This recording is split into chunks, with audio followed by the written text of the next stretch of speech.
Hello friends, chapati கொத்து முட்டை பரோட்டாவுக்கு தேவையான பொருட்கள்: ஒரு கடாயில் எண்ணெயை ஊற்றிக்கோங்க. அதோட கொஞ்சம் சோம்பு,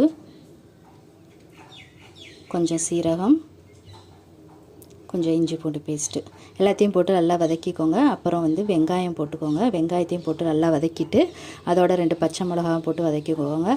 கொஞ்சம் தக்காளி, 2 தக்காளி போட்டு நல்லா சிம்மில் வச்சு மூடி வச்சு வதக்கிக்கோங்க.